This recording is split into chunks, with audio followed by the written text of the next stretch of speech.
ஓம் சாய்ராம், ஜெய் சாய்ராம். எல்லாரும் நல்லா இருக்கணும், எல்லாருக்கும் நல்லதே நடக்கணும். என் அன்பு குழந்தையே, திங்கள் கிழமையிலிருந்து ஞாயிற்றுக்கிழமை வரை உள்ள இந்த நாட்களில் உனக்கு பிடிச்ச நாளை தொட்டு விட்டாய் தானே.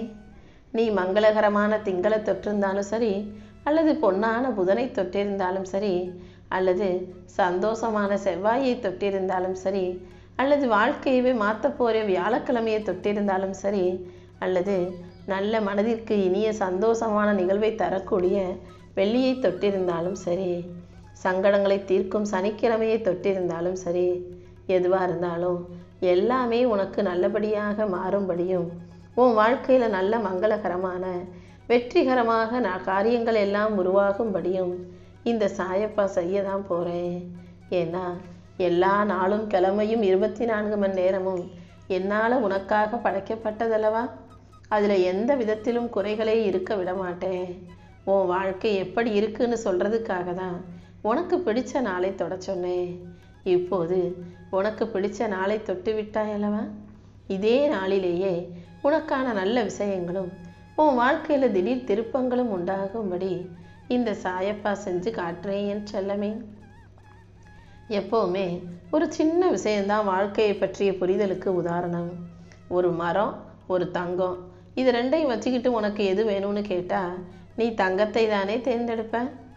ஆனால் ஒரு அவசர ஆத்திரத்துக்கு வெள்ளமோ புயலோ வந்துருச்சு, நீ நீரில் முழுகும்போது உனக்கு தங்கம் வேணுமா மரம் வேணுமான்னு கேட்டால் மரத்தை தானே பிடிச்சு தப்பிச்சுக்கிறதுக்காக மரத்தை கேட்பாய். அவ்வளவுதான் வாழ்க்கை. எப்போவுமே வாழ்க்கையில் சந்தர்ப்பமும் சூழ்நிலையும் தான் உனக்கான விஷயங்களை முடிவு செய்து சூழ்நிலைக்கு ஏற்றார் போல அனைத்தையும் சமாளிக்க கற்றுக்கோ. உன் வாழ்க்கையே சந்தோஷமாக மாறும்படியும் எல்லாமே உனக்கு நல்லபடியாக நடக்கும்படியும் இந்த சாயப்பா நான் பார்த்துக்கிறேன். எதுக்கெடுத்தாலும் கவலைப்படுவதையும் எல்லா விஷயங்களிலும் உணர்ச்சி வசப்பட்டு யோசிப்பதையும் நிறுத்து.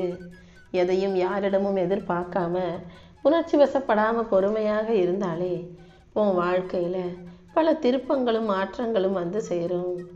உனக்கு நல்ல முன்னேற்றத்தை கொடுத்து உன் வாழ்க்கையில் வெற்றியை கொடுக்க நான் இருக்கும்போது நீ எதுக்காகவும் வருத்தப்படாத. நீ கேட்டதையெல்லாம் உனக்கு கொடுப்பதற்கான எல்லா ஏற்பாடுகளையும் இந்த சாயப்பா செஞ்சுக்கிட்டு தான் இருக்கேன். அடுத்தடுத்து உன் வாழ்க்கையில் பல அதிசயங்களையும் நான் நடத்தி கொடுத்துட்றேன். எப்போதுமே உன்னுடைய மூளையும் சரி, அல்லது நீ பயன்படுத்தும் குடையும் சரி, ரெண்டுமே ஒன்று தான். ரெண்டையும் திறந்து வச்சாதானே உபயோகப்படும். மூளையை பயன்படுத்தாமல் சும்மாவே போட்டு வச்சிருந்தாலும் அது சுமையாகவே இருக்கும். குடையையும் சுருட்டி மடக்கி வச்சுக்கிட்டு வெளியே எடுத்துட்டு போனாலும் அது சுமையாகவே இருக்கும். அதனால் மனசை விசாலமாக்கு. நல்ல விஷயங்களை தெளிவாக சிந்திச்சு எல்லா உயிர்களிடமும் அன்போடு கருணையோடு நடந்துக்கிட்டு நீயும் வாழ்க்கையில் எப்படி முன்னேறதுன்றதுக்கான வழிகளை யோசி. எப்போதுமே நீ மற்றவங்களுக்கு செய்கிற உதவிகள் எல்லாமே எனக்கு செய்யக்கூடிய உதவிகள்னு நினச்சிக்கிட்டு சந்தோஷமாக செய். நீ அடுத்தவர்களுக்கு செய்யக்கூடிய உதவிகள் அனைத்துக்கும் சேர்த்து நான் உனக்கு பல மடங்கு புண்ணியத்தை அள்ளி தருவேன்றத நீ மறவாதே என் செல்லமே. ஒரு மனிதன் தொழில் செய்பவனாக இருந்தால் அவன் வார்த்தையில் சுத்தமும் தொழிலில் நேர்மையும் இருக்கணும். கொடுத்த வாக்கை காப்பாற்றும் விதமாக குறித்த காலத்தில் அனைத்தையும் முடிச்சு கொடுத்துடணும். எப்பாடு பட்டாவது சொன்ன சொல்லை நிறைவேற்றி கொடுக்கக்கூடிய ஆளாக இரு. அகலக்கால் வச்சு நிறைய கடன் வாங்கவும் கூடாது. அவசரத்துக்கு கடன் வாங்கினாலும் அதை சரியான நேரத்தில் திருப்பி செலுத்திடணும். உன்னுடைய வாழ்க்கையிலையும் உன்னுடைய வேலையிலும் உன்னுடைய தொழிலிலும் போட்டியாளர்கள் இருக்கலாம். ஆனால் எல்லாரையும் தாண்டி ஜெயிக்கக்கூடிய அளவுக்கு உனக்கு தகுதியும் திறமையும் இருக்குன்றதை மறவாத. நீ செய்கிற வேலையில் கூட மற்றவங்களை தாண்டி நீ முன்னால் முன்னேறி வருமானத்தை அதிகப்படுத்தி கொள்ள முடியும். எந்த விஷயத்திலும் தரத்தை தாழ்த்திக்காம முன்னேற்றத்துக்கான வேலைகளை செய்யும்போது தான் அந்த வாழ்க்கை உனக்கு சந்தோஷமான வெற்றிகரமான வாழ்க்கையாக இருக்கும். என் செல்ல பிள்ளை, நீ ஒருபோதும் அழுகாதே. இந்த சாயப்பா உன் கூட இருக்கும்போது உனக்காக யாருமில்லைன்னு ஏன் கலங்குகிறாய்? நான் இருக்கும்போது நீ அப்படி நினைக்க கூட கூடாது. உன் கவலைகள் எதுவாக இருந்தாலும் அதை இந்த சாயப்பா கிட்ட சொன்னீன்னா கண்டிப்பாக நானே அதை உனக்கு சரி செஞ்சு உன் வாழ்க்கை சூழலை மாற்றி உனக்கு மகிழ்ச்சியான நாளை உருவாக்குவேன். உன் தலையெழுத்தை மாற்றும் சக்தி கொண்ட இந்த சாயப்பா உனக்கான அனைத்தையும் சிறப்பாக செஞ்சு கொடுத்துட்றேன். சுற்றி இருக்கக்கூடிய சொந்த பந்தமும் உறவுகளும் நீ என்ன சொன்னாலும் அதை பாதியில் கேட்பாங்க, காவாசியை புரிஞ்சுக்குவாங்க. அப்புறம் உன்னை பற்றி தப்பாகவே தான் நினச்சிக்கிட்டே வாழ்ந்துக்கிட்டு இருப்பாங்க. யார் அப்படி உன்னை என்ன சொன்னாலும் என்ன பேசினாலும் நீ எதையும் யோசிக்கவோ காதில் வாங்கிக்கவோ வேண்டாம். உறவுகளுக்குள் ஏற்படக்கூடிய முக்கியமான பிரச்சனையே இதுதான். அவங்க பாதியாக புரிஞ்சுக்கிட்டு பேசுவாங்க, நீ அதை பாதியில் கேட்டுட்டு தேவையில்லாமல் எதிர்வினையாக எதையாவது செஞ்சுக்கிட்டு இருப்ப. எப்போதுமே முதல்ல அடுத்தவங்க என்ன பேசுகிறாங்கன்றத அமைதியாக கவனித்து கேட்டு அதன் பிறகு எந்த ஒரு முடிவையும் எடு.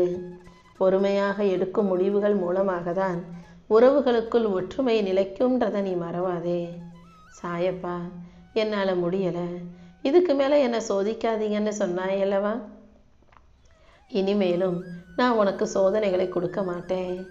இப்போதே உன்னை வாட்டி வதைக்கும் கஷ்டப்படுத்தும் எல்லா சூழ்நிலைகளிலிருந்தும் உன்னை மீட்டெடுத்து நீ உனக்கு பிடிச்ச நாள்னு சொன்னிய அன்னைக்கே உனக்கான நல்லதை எல்லாம் நடத்தி கொடுத்துட்றேன். இந்த உலகத்துக்கே தெய்வமாக, அப்பாவாக, துணையாக, குருவாக இருக்கும் இந்த சாயப்பா உனக்கு முழு அன்பையும் அருளையும் அள்ளி கொடுக்கும் நோக்கத்தோடு தான் உன்னை பார்க்க வந்தேன். உன்னுடைய திட்டங்கள் நீ எதிர்பார்ப்பது போல நடக்காமல் போயிருக்கலாம். ஆனால் இந்த சாயப்பாவின் கணக்கும் நான் போடும் திட்டமும் சரியாக நிச்சயம் நடந்தே தீரும். உனக்கான அனைத்தையும் உரிய நேரத்தில் சிறப்பாக நிச்சயமாக நல்லபடியாக நடத்தி கொடுத்தே தீருவேன். நீ எப்போதும் நம்பிக்கையோடு இருந்தால் மட்டும் போதும். சில நேரங்களில் உன்னுடைய பல்லே கூட உன் நாக்கை கடிச்சிருக்குதானே, ஆனால் பற்களும் நாக்கும் ஒன்றை விட்டு ஒன்று சண்டை போட்டு பிரிஞ்சா போயிடுது. நீ எப்படி என்னை கடிக்கலாம்னு சொல்லி சண்டை போட்டு இல்லைதானே? அதே போல தான் உறவுகளுக்குள் ஒருத்தருக்கு ஒருத்தர் கொஞ்சம் முன்ன பின்ன இருக்கும்போது, யாராவது ஒருத்தர் தப்பு செய்யும்போது கொஞ்சம் அனுசரித்து விட்டு கொடுத்து பொறுமையா உன்னுடைய கடமைகளை மட்டும் நீ சரியாக செஞ்சுக்கிட்டு போய்கிட்டே இருந்தீனா உறவுகளுக்குள் ஏற்படும் விரிசல்களை மன்னிப்பதும் அன்பு செலுத்துவதும் நீ நல்லா வாழ்கிறதுக்கும் ஒற்றுமையாக முன்னேறதுக்கும் வழிகாட்டுதலாக இருக்கும் அல்லவா? உன் வாழ்க்கை துணையோடு இருக்கக்கூடிய பிரச்சனைகளையும் உறவுகளோடு இருக்கக்கூடிய பிரச்சனைகளையும் மன்னிச்சு பொறுமையாக அன்பாக இரு. உனக்காக படைத்த அனைத்தையும் இந்த சாயப்பா கண்டிப்பாக உன் கைகளில் கொண்டு வந்து சேர்த்துடுறேன். தேவையில்லாமல் நீயாகவே பயப்பட்டு வருத்தம் கொள்ளாதே. கடந்த சில காலமாக எத்தனையோ விஷயங்களை நீ இழந்திருக்கலாம். ஆனால் இனிமே நீ பயப்படும்படியாக எந்த விஷயமும் நடக்காது.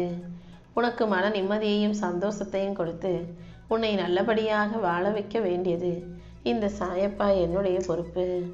நீ தேவையில்லாமல் கவலைப்படாதே. எப்போதும் நேர்மறையான சிந்தனையோட எந்த ஒரு செயலையும் எந்த ஒரு நிகழ்வையும் செய்ய தொடங்கு. என்னை சரணாகதி அடைஞ்ச பிறகு நீ எதுக்காகவும் பயப்பட வேண்டாம் என் செல்லமே. நீ பயப்படுறதால தான் உன்னுடைய கவனம் எல்லாம் சிதறி போகுது. உன் வாழ்க்கையை நீ துன்பக்கடலில் மூழ்கடிக்க செய்கிறாய்ன்றதை புரிஞ்சுக்கோ. எப்போதும் நீ மகிழ்ச்சியாக இருக்கணும். அதை பார்த்து இந்த சாயப்பா சந்தோஷப்படணுங்கிறது தான் என்னுடைய விருப்பமாக இருக்கு. நீ எப்போதும் உன் மீதே அன்பையும் உனக்குள்ளேயே சுய மரியாதையும் வகுத்துக்கோ. யார்கிட்ட எந்த அளவுக்கு பேசணும், எந்த அளவுக்கு பழகணுன்றத உனக்கான எல்லையாக வகுத்துக்கிட்டு எல்லா உயிர்களிடமும் அன்பு செலுத்து. ஆனால் அந்த அன்பானது உன்னுடைய மரியாதையை இழந்து உன்னை காயப்படுத்தி உன்னை இழந்து விடக்கூடிய அளவில் இருந்துடக்கூடாது. அளவும் பாசமும் அன்பும் எல்லாமே ஒரு கட்டுக்குள் இருக்கும்படி நீ பார்த்துக்கோ. என் மீதான அன்பு மட்டுமே எப்போதுமே நீ கொடுப்பதை விட உனக்கு பல மடங்கு அதிகமாக கிடைக்கும். எந்த ஒரு நிபந்தனையையும் இந்த சாயப்பா எப்போதும் யாருக்கும் விதிக்க மாட்டேன். எல்லா சமயங்களிலும் உன் கூடவே இருந்து உனக்கான நல்லதை நான் செஞ்சு கொடுக்குறேன். உனக்கு வந்திருக்கிற பிரச்சனையெல்லாம் நீ ஒரே ஒரு கண்ணோட்டத்தோடு தானே பார்த்துக்கிட்டு இருக்க. அதனால தான் அதில் முடிவெடுக்காமல் பதில் எடுக்காமல் நீ தவிச்சுக்கிட்டு இருக்க.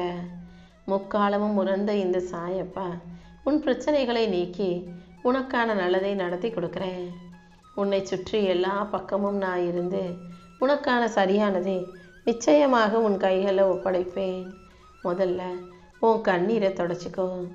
ரொம்ப நாளாக நீண்ட நேரமாக நீ மனவேதனையில் இருக்கிறாய் எனக்கு தெரியும். யாரிடமும் சொல்ல முடியாமல் உன் மனசுக்குள்ளே நீ தவிச்சுக்கிட்டு இருக்க விஷயங்களையெல்லாம் சரி செஞ்சு உன் வேதனையை போக்கி உனக்கான நல்லதை நடத்தி கொடுக்குறேன் என் செல்லமே. சில சமயங்களில் வாழ்க்கை எவ்வளவுதான் உனக்கு கஷ்டத்தை கொடுத்தாலும் அதை தாண்டி உனக்கான சந்தோஷத்தை கொடுக்க இந்த சாயப்பா இருக்கேன்றதை நீ மறந்துட வேண்டாம்.